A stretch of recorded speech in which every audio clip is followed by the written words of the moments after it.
Inilah detik-detik evakuasi peti kemas yang tercebur ke laut. Diduga peti kemas ini tercebur ke laut lantaran sopir ugal-ugalan. Beruntung peti kemas yang terlempar ke laut itu kosong sehingga bisa terapung di laut. Setelah memakan waktu 2 jam, petugas gabungan akhirnya berhasil mengangkat peti kemas menjauh dari pelabuhan.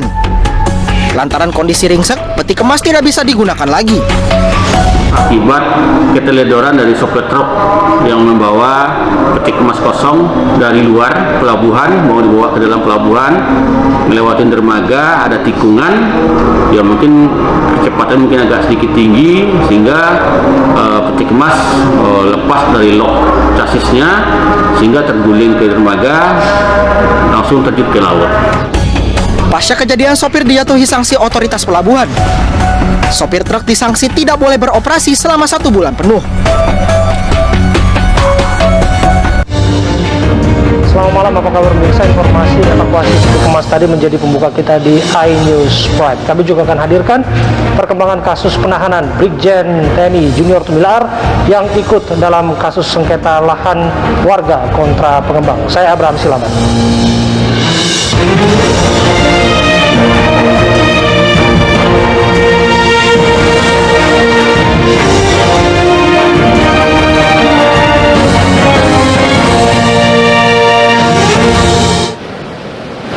Bentrokan antar mahasiswa terjadi dalam unjuk rasa menuntut keringanan biaya kuliah. Mahasiswa yang terganggu dengan pengunjuk rasa justru terlibat saling dorong hingga berujung kericuhan.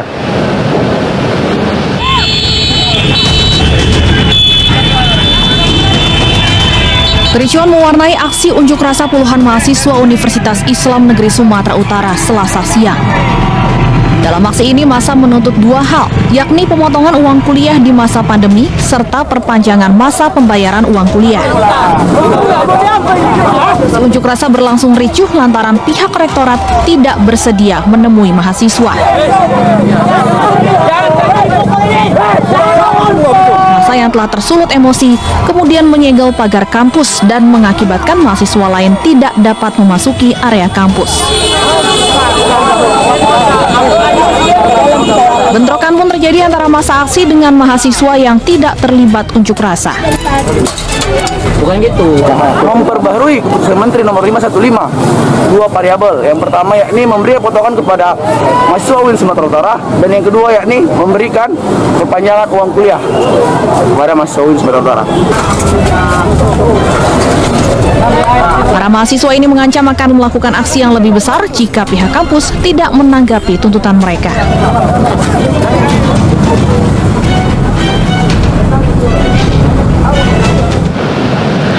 Ribuan warga Kota Blitar rela berdesakan dan antre sejak pagi demi mendapatkan 2 liter minyak goreng kemasan.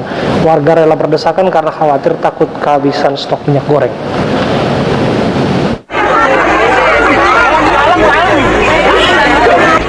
Ribuan warga Kota Blitar ini langsung menyerbu operasi pasar yang menjual minyak goreng seharga Rp13.500 per kilogram. Warga berdesakan dan mengantre sejak pukul 7 pagi, padahal operasi pasar baru dimulai pada pukul 9. Warga mengaku rela berdesakan karena khawatir takut kehabisan stok minyak goreng yang hingga kini masih langka. Dari rumah jam 7, setengah 8 sini. Tadi langsung dapat atau enggak, Bu? Enggak. Kenapa rela desakan gini, Bu? Sulit loh, Mas. Ibu rumah tangga ini bingung kalau nggak ada minyak. Operasi pasar ini digelar di 5 lokasi di Kota Blitar. Ada 10.000 liter minyak goreng yang disediakan oleh Disperindak Kota Blitar. Pemerintah Kota Blitar menjamin ketersediaan minyak goreng di Kota Blitar. Untuk harga eceran tertinggi minyak goreng kemasan di Kota Blitar sebesar Rp14.000 per kilogramnya. Serikat buruh dari berbagai elemen berunjuk rasa di kantor DPRD Sumatera Utara. Dalam aksinya, buruh menuntut Permenaker nomor 2 tahun 2022 dicabut.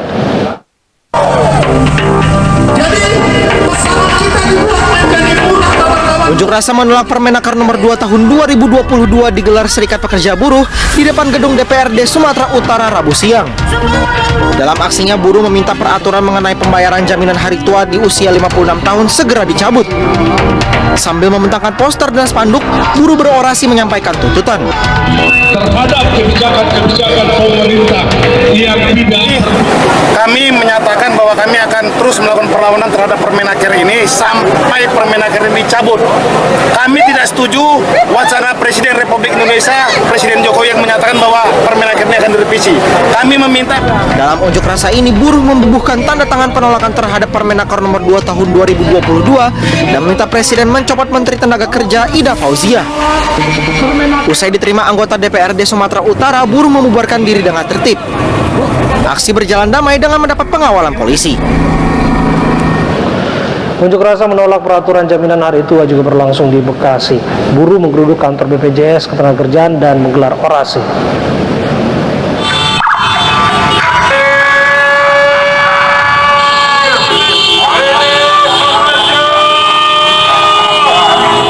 Ribuan buruh di Bekasi turun ke jalan berunjuk rasa di depan kantor BPJS Ketenagakerjaan. Dengan mengepung pintu masuk kantor BPJS Ketenagakerjaan Kabupaten Bekasi, buruh menyampaikan aspirasi mereka terkait jaminan hari tua. Buruh berharap pencairan jaminan hari tua tidak memberatkan mereka.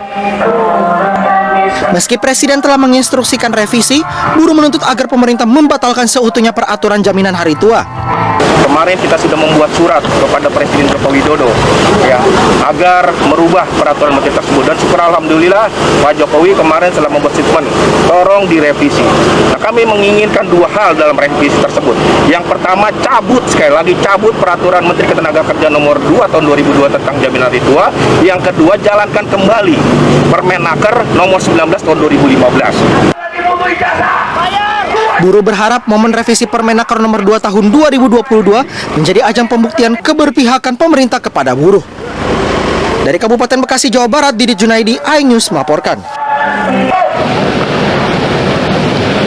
Angin kencang disertai gelombang tinggi menyebabkan perahu nelayan di Tuban, Jawa Timur hanyut. Petugas kesulitan mengevakuasi perahu karena cuaca buruk.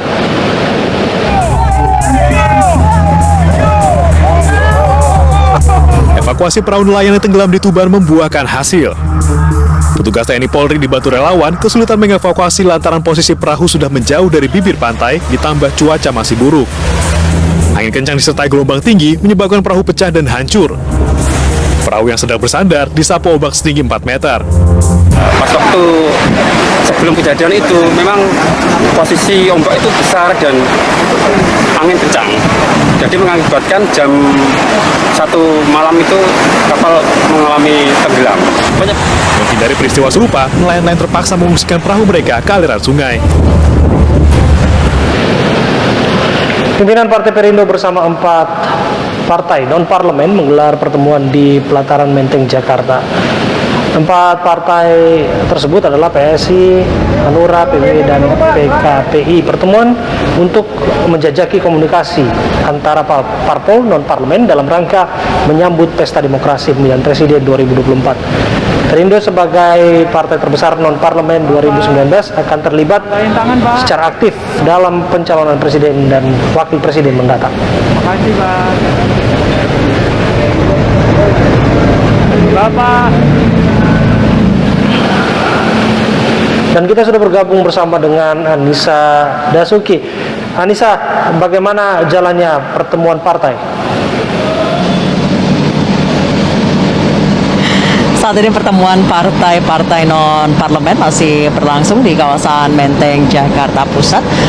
Pemirsa, tadi acara ini dimulai pada pukul 18.30 dan dihadiri oleh petinggi-petinggi dari partai non-parlemen, yaitu Partai Perindo, PSI, Hanura, PBB, Partai Garuda, dan PKPI. Abraham, tadi sudah ada beberapa petinggi partai yang telah hadir dan saat ini sedang menjalani pertemuan yang ada di lantai 2 kawasan Menteng, Jakarta Pusat. Ada beberapa nama yang telah kami catat telah hadir dalam acara ini, yaitu Ketua Umum Partai Perindo Haritanu Sudibyo serta Sekjen Partai Perindo Ahmad Raufik. Ada juga PLT Ketua Umum PSI Giring Ganesha dan PLT Sekjen PSI Dea Tungga Esti. Kemudian ada dari Ketua Umum Partai Garuda Ahmad Rido dan juga Sekjen Partai Garuda Abdullah Mansuri. Kemudian ada Ketua Ketua Umum dari PKPI Yusuf Solihin, Kabid Legislator dari PKPI Freddy Aronggear, kemudian ada Sekjen dari PBB Afrian Syah, dan saat ini para petinggi partai non-parlemen masih berkonsolidasi terkait beberapa hal yang dibahas, terutama terkait dengan Pilpres 2024. Ini pertemuan partai-partai non-parlemen ini mengusulkan sejumlah hal dan membahas sejumlah hal, di antara lain mengusulkan parliamentary threshold dan presidential threshold sebesar 0%, kemudian berkomunikasi secara intens dan intensif antar partai-partai koalisi non-parlemen ini, serta menguatkan komunikasi antar partai-partai non-parlemen yang nantinya akan dibentuk sekretaris bersama. Abraham, petinggi-petinggi partai yang akan hadir tadi sudah kami sebutkan sudah hadir dan saat ini sedang menjalani pertemuan.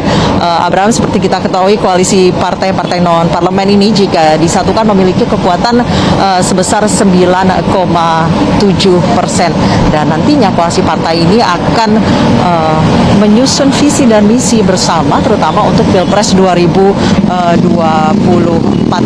Dan pertemuan ini juga bertujuan untuk menyamakan pandangan terkait Pilpres 2024. Hal ini juga sebagai salah satu langkah bahwa partai-partai non-parlemen ini nantinya akan berperan aktif dalam pencalonan presiden dan wakil presiden di tahun 2024. Seperti kita ketahui, 2024 adalah tahun politik. Selain ada Pilpres, Pileg, juga ada pemilihan kepala daerah sejumlah daerah, salah satunya adalah DKI Jakarta. Konstelasi politik tahun 2024 ini akan menarik karena tidak adanya calon incumbent. Tentunya akan banyak sekali tokoh-tokoh yang muncul menjadi figur calon presiden di tahun 2024, karena ini memang sebuah siklus 10 tahunan yang penting bagi konstelasi politik di Indonesia. Saat ini pertemuan masih berlangsung dan nanti akan diakhiri dengan konferensi pers. Salah satunya yang paling penting adalah membahas terkait dengan presidential threshold dan juga parliamentary threshold yang diharapkan nantinya sebesar 0%, jadi seluruh partai bisa ikut berperan aktif dalam pencalonan presiden dan wakil presiden di tahun 2024. Abraham. Baik, terima kasih Anissa Dasuki dari Pataran, kawasan Menteng, Jakarta. Pemirsa, ratusan kepala keluarga di Maros terdampak banjir. Informasi tersebut adalah satu dari 5 berita pilihan hari ini.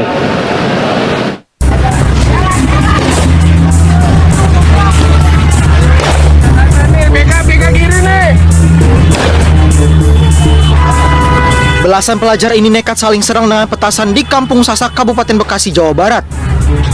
Tanpa menghiraukan keselamatan pengendara yang melintas, kedua kubu ini tetap saling serang hingga ke tengah jalan. Gerah dengan aksi brutal pelaku tawuran, pengendara yang melintas sengaja membunyikan klakson kendaraan mereka. Warga berharap petugas kepolisian segera menindak kedua kelompok pelajar yang kerap tawuran di wilayah mereka.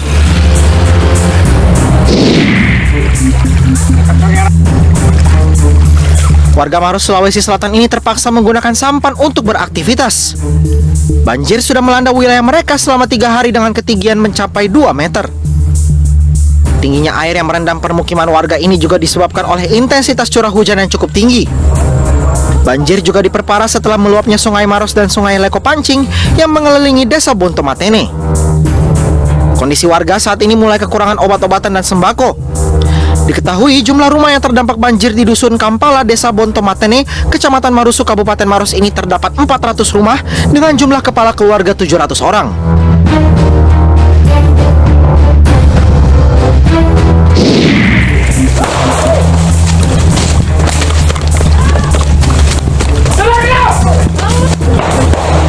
Polisi terpaksa melepaskan tembakan peringatan saat menggerebek sebuah kampung narkoba di Deli Serdang, Sumatera Utara.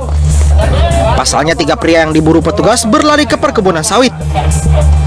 Ketiganya berhasil diamankan dengan barang bukti sabu dan tes urin positif. Setelah paket narkotika, polisi juga mengamankan puluhan mesin judi dan belasan sepeda motor yang disembunyikan. Polisi menduga motor-motor hasil pencurian. Usai menggerebek, polisi merubuhkan sejumlah bangunan semi permanen tempat menjual sekaligus memakai narkoba.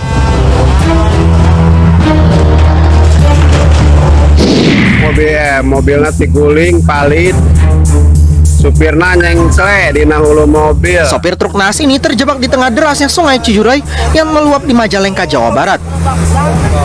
Sedianya truk yang dikemudikan warga asal Cirebon ini tengah mengangkut pasir di galian blok Depok Desa Cijurai. Lantaran nekat menyeberang di arus sungai yang deras, truk pun terseret hingga akhirnya terguling. Setelah sungai menyurut, sopir truk akhirnya dapat diselamatkan. Untuk evakuasi bangkai truk, warga masih menunggu tim BPBD Majalengka.